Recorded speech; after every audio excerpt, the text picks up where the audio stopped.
Hello दोस्तों, मेरा नाम चंद्रशेखर है और आज के वीडियो में मैं आपको एक बहुत ही इम्पॉर्टेंट इन्फॉर्मेशन देने वाला हूँ जो ऐसे स्टूडेंट्स के लिए है जो कनाडा में पढ़ने का प्लान कर रहे हैं।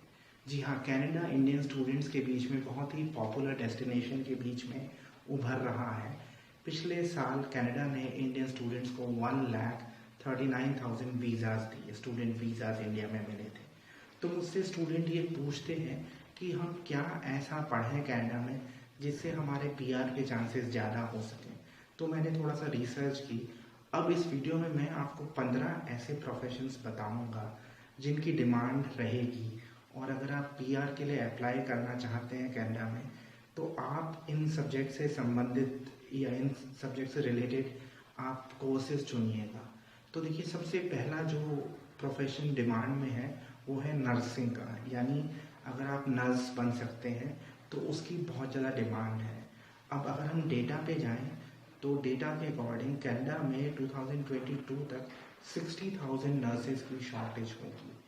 तो अगर आप ये कंसीडर कर रहे हैं कि क्या ऐसा सब्जेक्ट पढ़ा जाए जिसके बाद आपके पीआर के चांसेस बहुत स्ट्रॉन्ग हो कनाडा में, तो नर्सिंग की पढ़ाई आप कंसीडर करिएगा। 4 साल की बैचलर्स डिग्री होती है नर्सिंग की।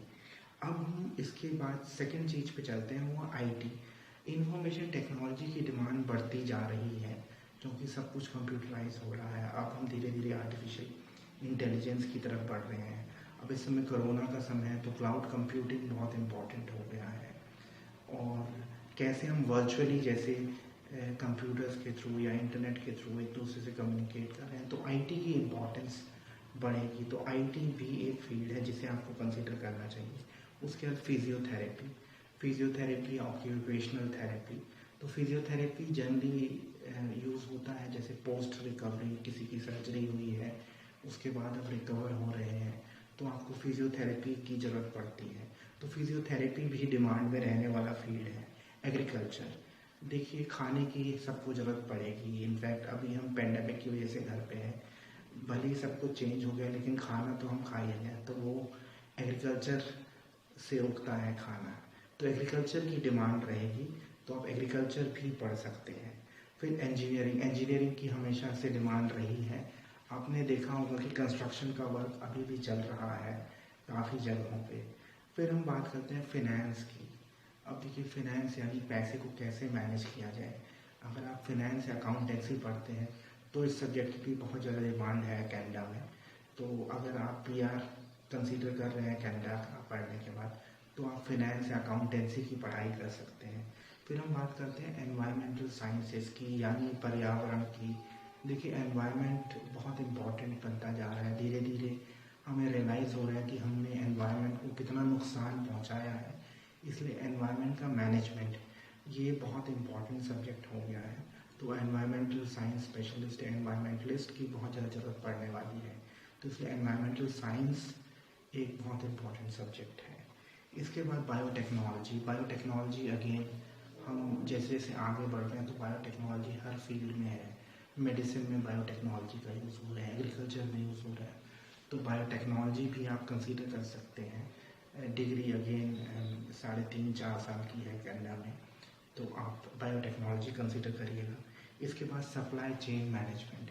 देखिए, कोरोना पेंडेमिक की वजह से हमें रियलाइज़ हुआ है कि सप्लाई चेन्स कितनी इम्पॉर्टेंट होती हैं, कि आप जो खाना खा रहे हैं या जो आपकी डेली रिक्वायरमेंट है वो कहीं से सप्लाई होके आ रही है।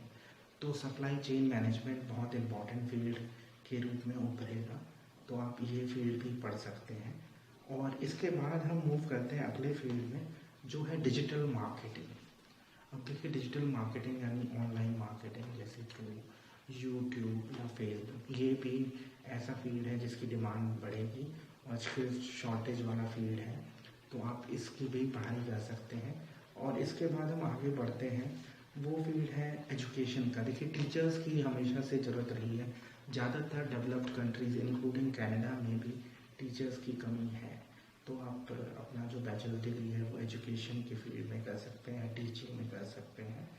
इसके बाद सोशल वर्क यानी समाज सेवक।